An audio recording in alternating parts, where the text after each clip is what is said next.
Hey, good morning, girl. It is the 14th of June, 2019. I hope you're doing well. I'm doing great. Today, I'm just doing amazing, having insight after insight after insight. Just completely inspired by my interest in psychology, and just so pleased to share some of my ideas with you on occasion, anyway. And I'm referring to some of my weekly videos when I talk about, these are the ones that I text you, these movies that I make, these 3-minute movies that I text you every week. Um, just so pleased to share some of that wisdom and knowledge that I've accumulated with you to help you make your life a little better. That's the intent, really, to support your well-being. And so I'm hopeful that you'll take these ideas and run with them. If not, if you don't, if you're not in wonder, if you don't really enjoy the ideas, that's fine. Set them aside. The great thing about ideas is that they never grow old. Although they may become dated after a while, but there are ideas that have been carried forward from the past that gleam as brilliant bastions of light, and they continue to do that. And I'm particularly, in my mind, I'm thinking of Stoic philosophy, which is really blossoming right now in the modern age. I don't know how popular Stoic philosophy was back then. I mean, if Marcus Aurelius was a devotee of Stoic philosophy and he was emperor of Rome, chances are Stoicism really held sway back then in the world of ideas, in the marketplace of ideas in the ancient world. And that's good news because it really is, Stoicism truly is a wellspring of amazing insights. So amazing that even mainstream psychology has grasped hold of these ancient ideas. You'll see Stoic thought in CBT, cognitive behavioral therapy, and even the third wave of psychotherapies, acceptance and commitment therapy. What is it? And other therapies. So good stuff, man. Key to happiness. The key to happiness. Thank you, Aristotle, for all the work that you did regarding happiness. Anyway, I wanted to address something that I didn't address yesterday. The very title of my video yesterday was a question, and I never did get around to answering it. So that's something that I've noticed a trend. Sometimes I write questions in the titles of these videos, but never get around to answering those questions because, well, I'm interested in other things. So I figured that, in all fairness, I really ought to address the question that I posed yesterday. If I can remember what that question was, let me think. Oh, I see. I remember. The question was, if you had the opportunity to go to space, would you go? And I guess the implication is to go as an astronaut, of course. So, if I had the opportunity to go to space, would I go? And the answer to that question is no. No, I wouldn't. It is way too risky, ladies and gentlemen. Maybe when there is a conveyance that will get me from point A to point B, from Earth to space, when that conveyance is verified to be reliable and safe, then yeah, I would totally do it. But until that happens, the answer has got to be no. Why? Because I want to preserve my life. Here's the thing. Going into space, I don't know. We already get the benefit of seeing what space looks like through these spacecraft that we send up there. And of course, videos and cameras. I mean, all it would offer me, instead of sort of a vision of the Earth, because I've already seen the Earth from space, everybody has. If they've got any kind of media like a television set or a smartphone, all it would give me is sort of the recognition that I've actually been out there to see the view for myself.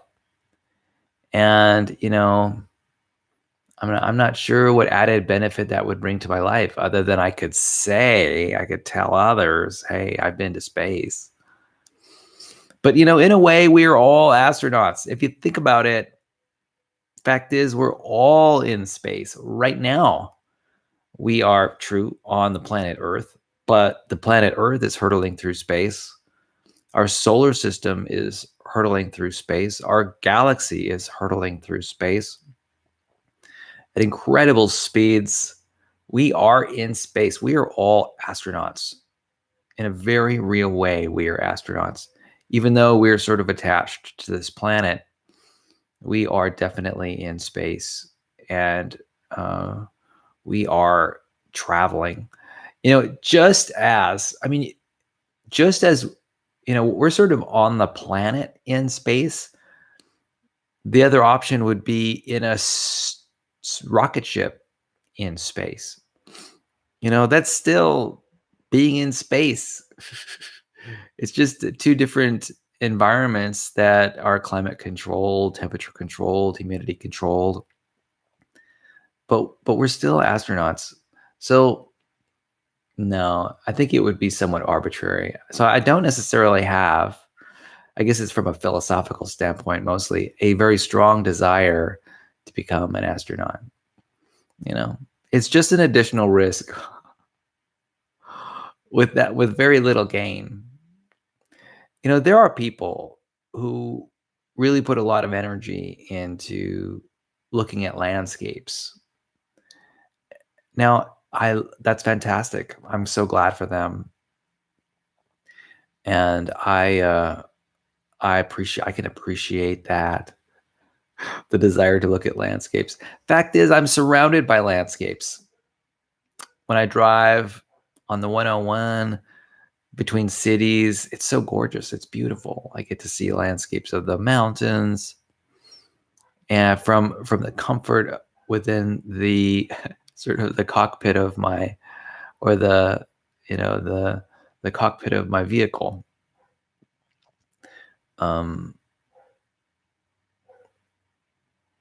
That's good enough for me, man.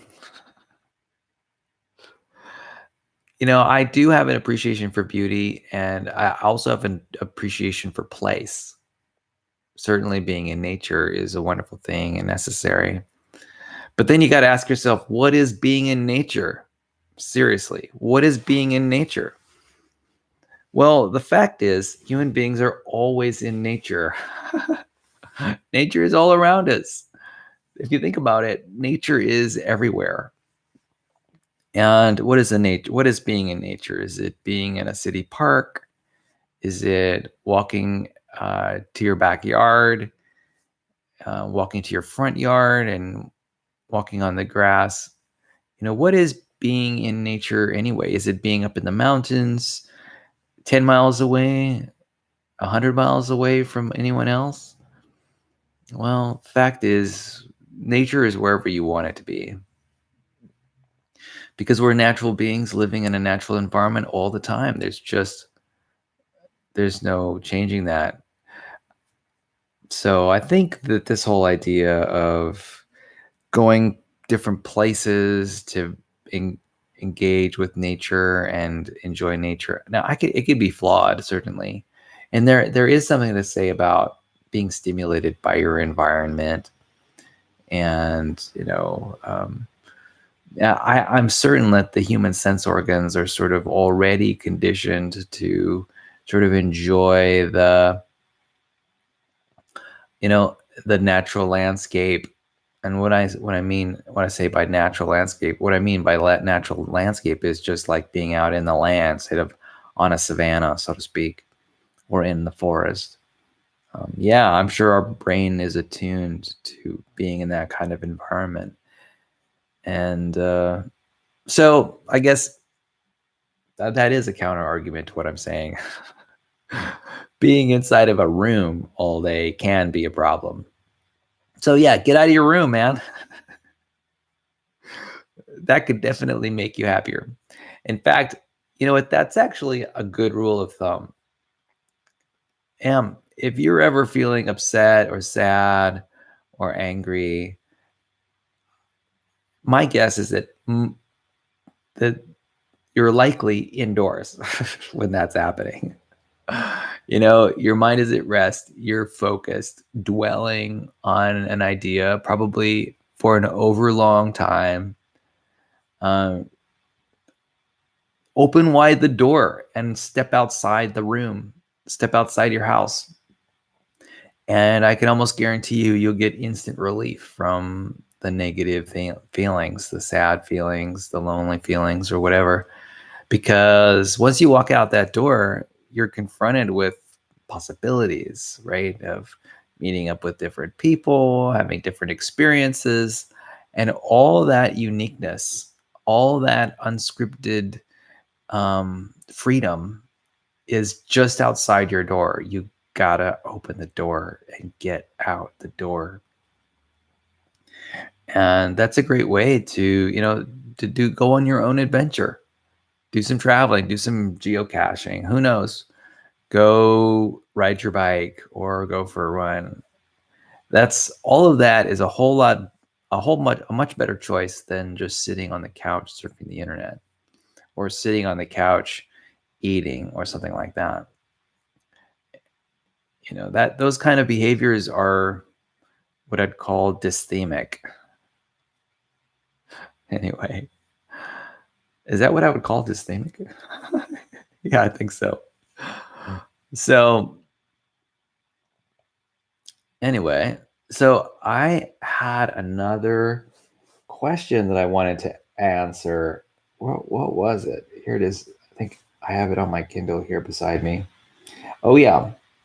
So the title of this video is another question, and I wanted to address it. And the question is, if you could eliminate one weakness or limitation in your life, what would it be? Oh boy, this is a really tough question because I'm aware of so many limitations and weaknesses. Which one of the plethora of limitations and weaknesses that I have could I eliminate? Well, which one is the most problematic limitation or weakness? Good question. Here it is. This is the most problematic limitation or weakness. My tendency to look to external events and external reality for happiness. Why I do this, I have no idea. No, I'm just so geared to thinking that happiness is out there. It's out there. It's not here. It's not here in my mind in the present moment. Happiness is always in the future. Happiness is in the past. If I could sort of put a stop to that and just sort of truly recognize that happiness comes from within, that happiness is a function of my thinking behavior and my physical body behavior, my local physical behavior of my individual self. If I could just get that through my head, I would be a new man. I'd be a new man. I'd be the happiest person ever. Absolutely. Why would I say that? Well, why would I say that? Yeah, this tendency to look to external events for happiness is a problem. It's a problem, and it just sort of sneaks up on you. It's really easy to fall into it because advertisers on television are always telling you about cars or vacations or makeup or clothing or video games or whatever. And all those things are out there. And oh, by the way, other people have those things. So I've got to trade money in order to get them. Yeah. So everything that makes me happy is in the possession of other things. They're in the possession of other corporations, of other people. They're always out there. Like there's trips to France and there's museums, Stonehenge. It's always out there. The Yucatan Peninsula, it's always away at a distance. And wait a second, folks. Happiness comes from within. And, what that means is that it's not that other people have your happiness and are charging money for it. The fact is that you have a happiness factory within your own mind. Here is my happiness factory. And I have control over my happiness factory. I know I've got control over it. My happiness factory can generate happiness and love 24/7, like a product on an assembly line, if I only would choose to make it happen. I know. And all that happiness is free, totally free, totally free. In fact, I don't even have to leave my room. I can reap the benefits of all of that happiness right now, forever. And why must I continuously look for happiness externally? I don't know, man. It's just a conditioned behavior. So it's what human beings do, really. It's what human beings do. This is what gets us motivated, right? We think that our happiness is external to us, and so we're waking up at the butt crack of dawn, going to work and doing all the things. We need to do all the things, right? We need to get the best smartphone. Sorry, folks, that's not it. I know. But it's really the driver of our economy. It's true. For example, I am really interested in eating some Bramley apples or some Bramley apples. And because I've been on this apple kick lately, I've just been loving apples and I want more apples. I wish I could eat like 10 apples a day. I know, I'm sort of obsessed with apples. So I want this particular variety of apples that is grown mostly in Britain and the UK. I know, I'm developing international tastes for apples. It's so funny just to even say that. So apparently apples grow all over the world and there are different varieties all over the world. And I would like to sample those varieties. I know, I'm becoming like a wine connoisseur, but for apples, a hand fruit. So what I've been doing is I've been focusing on how I really want to eat Bramley apples. And I'm searching the internet for ways to obtain them. Like I'm trying to find like apple farms all over the United States. I want them to send me a 3-pound bag of apples. I'm a simple man.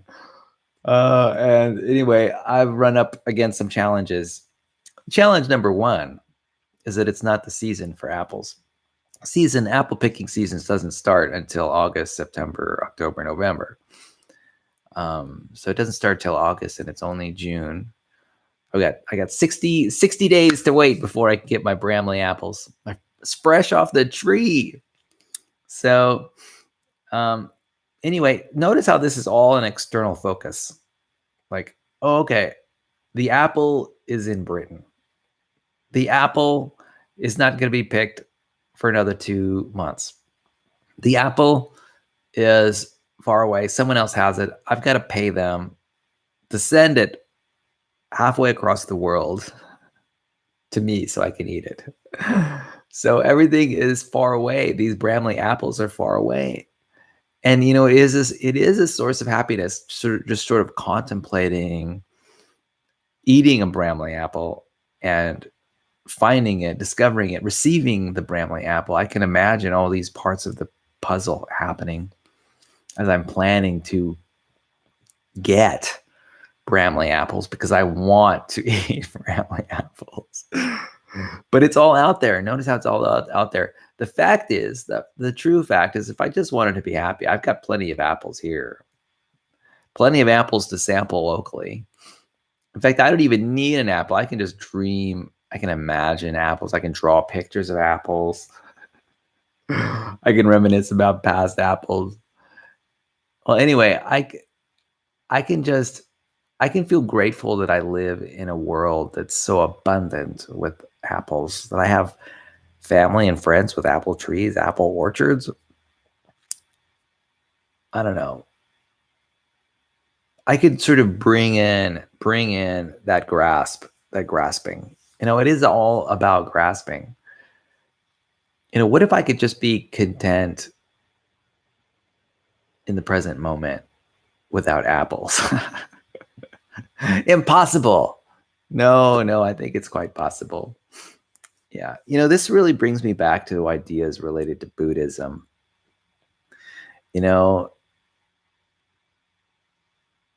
It's that attachment. Buddhism is really focused on attachment and wanting, craving, striving, grasping, and how that's the source of discomfort and emotional pain. And they're right. Anytime you sort of have a situation where you're comparing the present with an ideal future, or the present with an ideal present, or or some situation where you've got sort of what's happening and what you want to happen, and then there's a difference, there's a discrepancy. Every time you've got that discrepancy, anytime you begin to should, right, to want something, it just gets down to wants. Especially, and if those wants are amplified into needs, if those wants are amplified into have tos and musts and shoulds. A should is nothing more than a want. A must is nothing more than a want. A need is nothing more than a want. It's just a higher intensity want. All of that could be translated into just a want. Anytime wants happen, then you're opening the door to some kind of problem, to some kind of issue, some kind of concern, fear, anger. You're opening the door to anger when wants are not satisfied. And that is an aspect of Buddhism that is absolutely correct.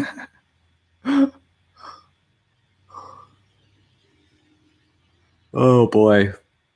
So I guess the question is, how does one navigate life sort of minimizing the intensity of wants?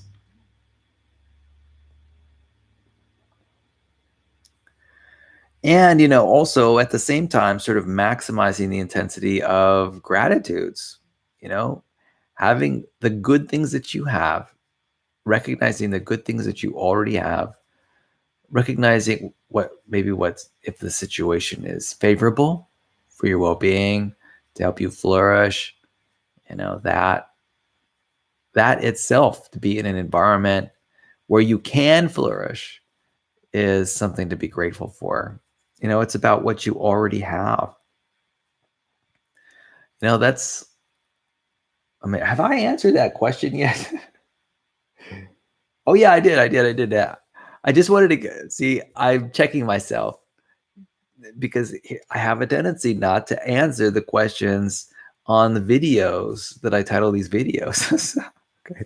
So I was tackling some idea. What was it? It just had to do with wants and minimizing wants as much as possible. Yeah. It's about being grateful for what you have.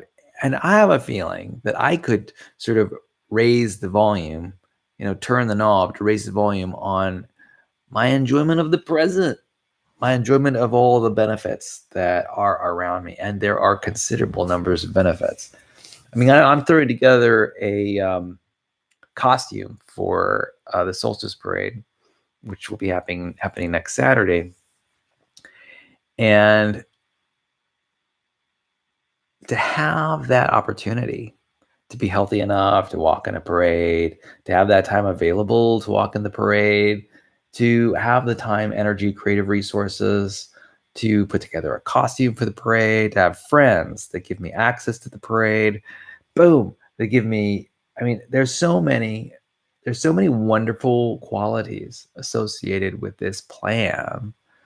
Um, how grateful am I feeling for having it, for being in possession of all these amazing qualities, these amazing resources of the time, energy, physicality to do it. I mean, golly, I think if on a scale from 1 to 10, 10 being the greatest level of gratitude, fact is my level of gratitude is probably not that high. I would say it's probably a 7 or 8. But why isn't it a 9 or a 10? I'm serious. Why? I think human beings are sort of accustomed to displaying or acknowledging a certain level of gratitude, with a certain intensity.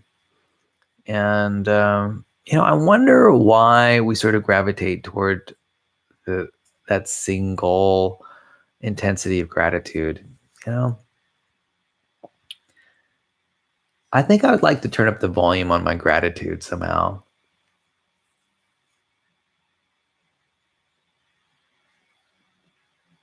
Yeah, I think that could be a significant way of helping me just enjoy my life. How do I turn up the volume on gratitude? That is a good question. I don't know. How do I turn up the volume on gratitude? Well, from a neuro linguistic programming standpoint, Emily, if you know anything about NLP, you might be able to grasp this. But when I consider the things that I'm valuing, and the ways that I consider that it are like in 3 main ways: visually, using my mind's eye; auditorially, using my inner ear; and through language, through the words that I use, the meanings, through the statements that I use to explain and interpret the meaning of what's going on. Those are like the 3 main ways. And from an NLP standpoint, what I could do is I could make those inner images, I could make them brighter and more dynamic. Those inner sounds of, I could make those voices, those that music, or those I could sort of pump up the volume of those inner sounds. And then when it comes to languaging, how do I language, or what is the narrative related to the present moment, the things that I value? I could sort of amp up my language a little bit. I could start using words that have a little bit more energy around them. So instead of saying, I have a beautiful costume, I might say something like, I have an extravagantly beautiful costume. Maybe I won't go that far. That's probably not a good example, but I could sort of enhance the narrative. And it might not just be changing up the words, making word choice. It might just be adding a little bit more emphasis. Yeah, a little more depth, a little more meaning. Yeah, to my narrative. Like, instead of just saying my costume's beautiful with no no sort of dynamic tone of voice, I could say my costume is beautiful. I think that conveys a lot more emotion, a lot more positive emotion than, say, the bland statement, my costume's beautiful. Yeah. So I think there are steps that I can take, ways that I can make my feelings that I can amplify my feelings of gratitude in the present moment. I'm going to take that away with me today. That's going to be a major takeaway from my video today. And I'm going to try to utilize that idea and maybe even share that idea with others to help them appreciate what they have more than they do. Because really, that's what it's all about, man. That's what it's all about, is just appreciating what you have. The fact is, there's an infinite number of things that you don't have. Everyone doesn't have an infinite number of things. And if you focus all your attention on you wanting something that you don't have, that sounds like a really sad life. I mean, that's a life that's built around sadness. It's built around loss. Fact is, there's a million things that you don't have. But on the flip side, there's a million things that you do have. Absolutely. And I'll even go so far as to say, not just a million things that you do or don't have. There's an infinite number of things that you don't have. I don't have everlasting life. That's one thing I don't have. But let me tell you, I do have hands. That's one of the infinite number of things that I have. And hands are amazing. Are they amazing? No, they're amazing. Hands are amazing. See, I'm using the techniques right now to enhance my well-being. Well, speaking of enhancing my well-being through using techniques, I'm going to be going to Yoga Soup this afternoon and participating in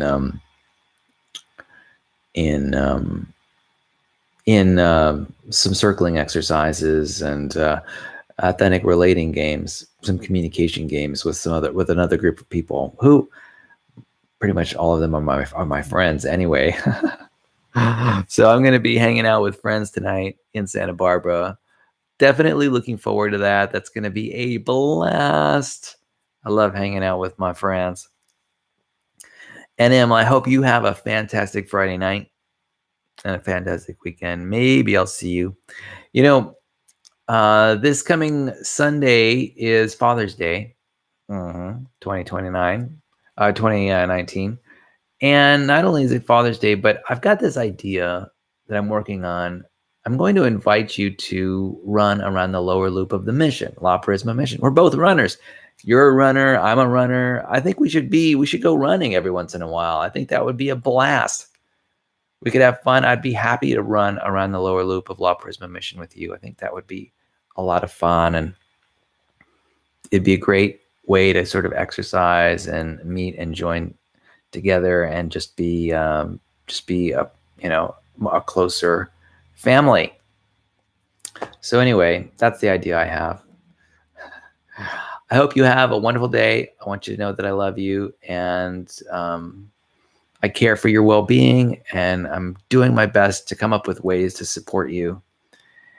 Always thinking creatively about how I can make your life better. I'll talk to you later, girl. I love you.